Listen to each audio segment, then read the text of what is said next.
بے فائدہ کلام کی مثالیں ویسے تو بے شمار ہیں، لیکن ہم جب بھی بیٹھتے ہیں، اپنے سفر کا ذکر ہو رہا ہے، کہیں کوئی منظر دیکھا ہے، وہ منظر کشی ہو رہی ہے، ادھر ادھر کی بیکار باتیں ہو رہی ہیں جس کا کوئی فائدہ نہیں ہے، ان چیزوں سے پرہیز کرنا چاہیے۔ مثلا کہاں سے آ رہے ہو، کیوں آ رہے ہو، کہاں جا رہے ہو، کیوں جا رہے ہو، بلا وجہ ان چیزوں کی پوچھنے کی کیا ضرورت۔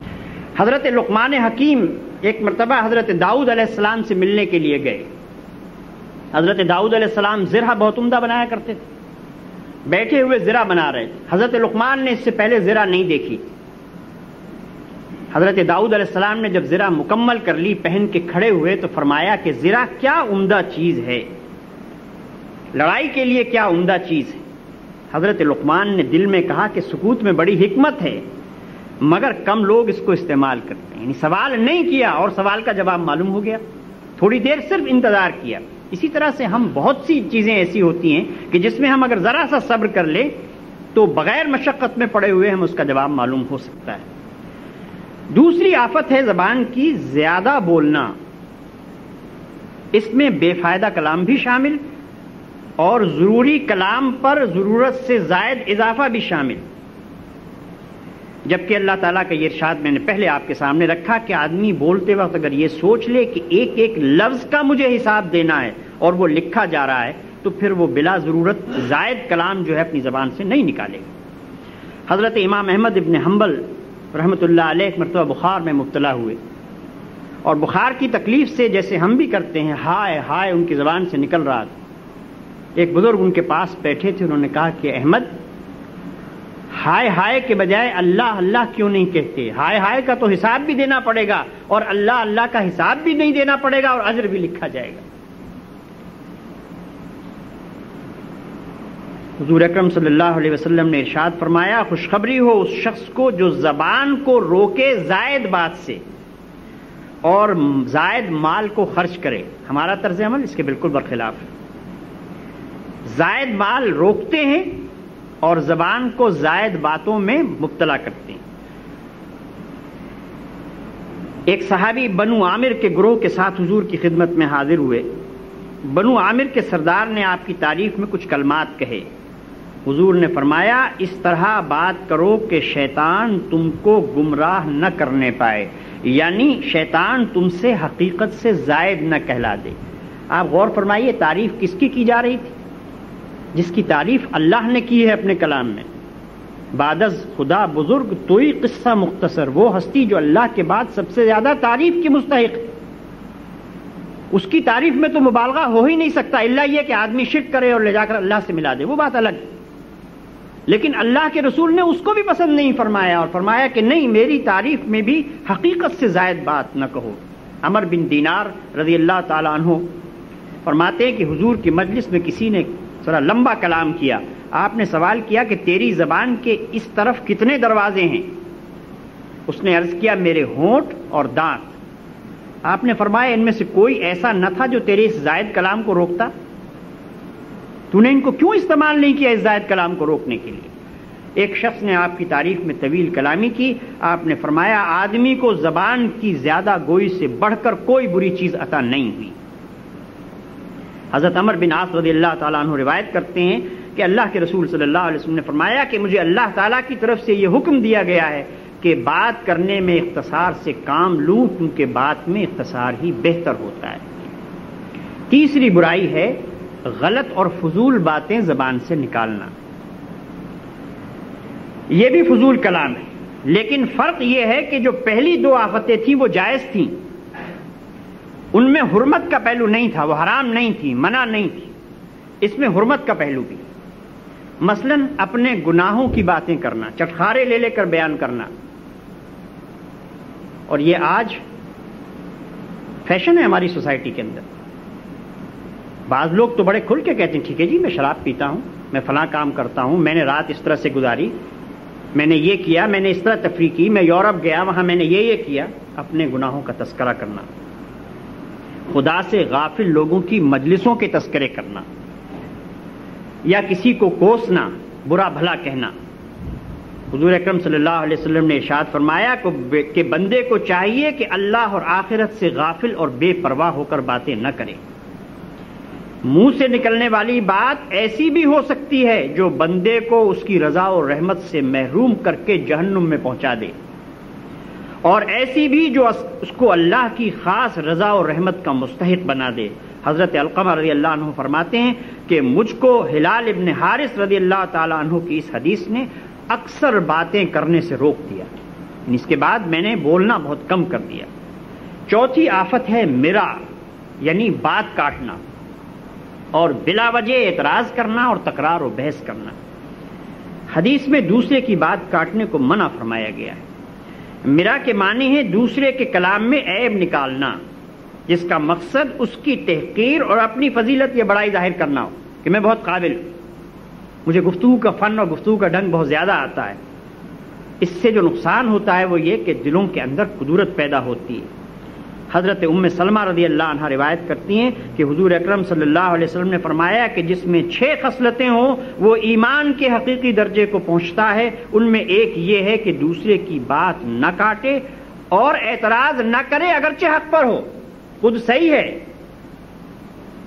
لیکن جب ایک آدمی بات کر رہا ہے تو اس کی بات کو کاٹ کر اس پر اعتراض نہ کرے، بلکہ اس کی بات کو سنے، اس کے بعد حکمت سے، محبت سے، پیار سے جو صحیح بات ہے وہ اس کو بتائے۔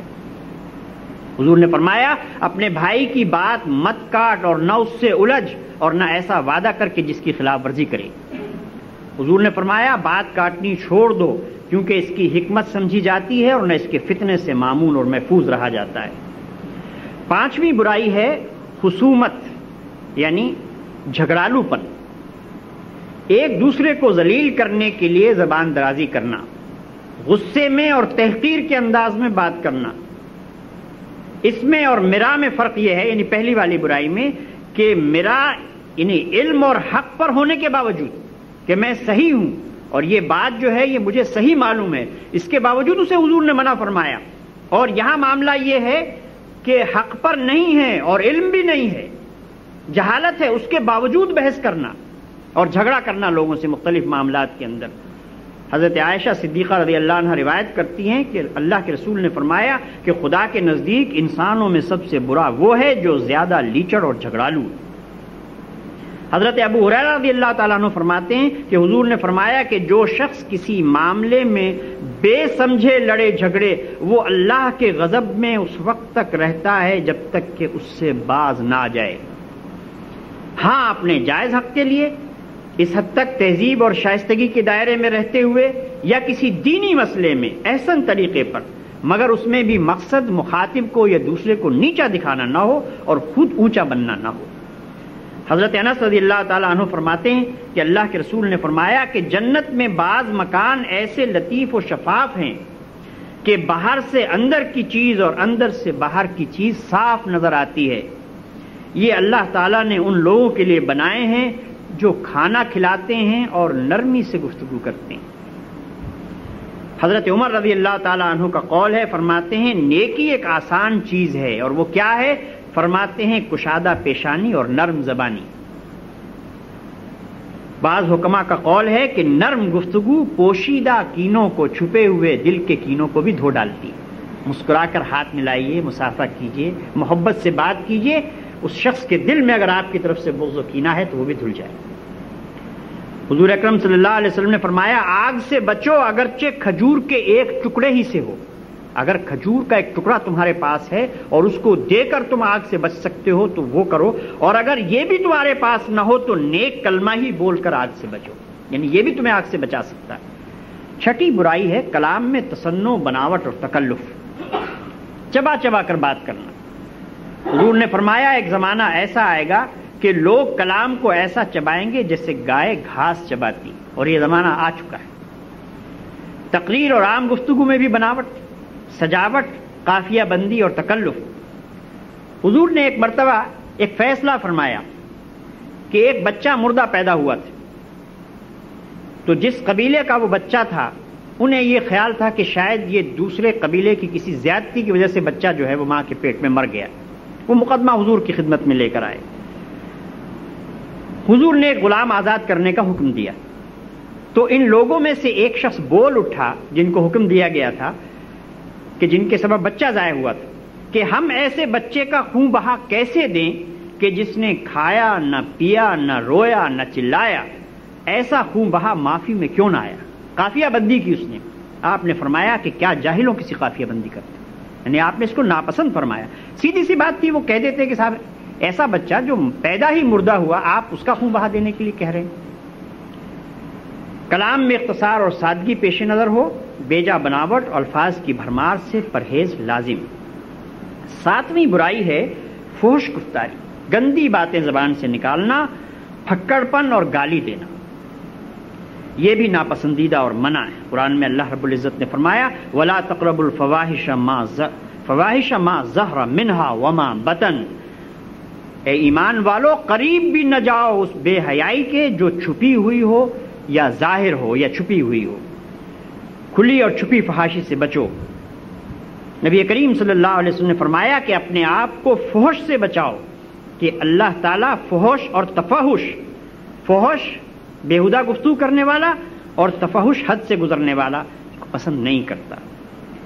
حضور نے فرمایا کہ ہر بیہودہ گو پر جنت کا داخلہ حرام ہے. حضور اکرم صلی اللہ علیہ وسلم نے ایک اور حدیث میں ارشاد فرمایا کہ فحش گفتاری اور بیان نفاق کے 2 شعبے ہیں.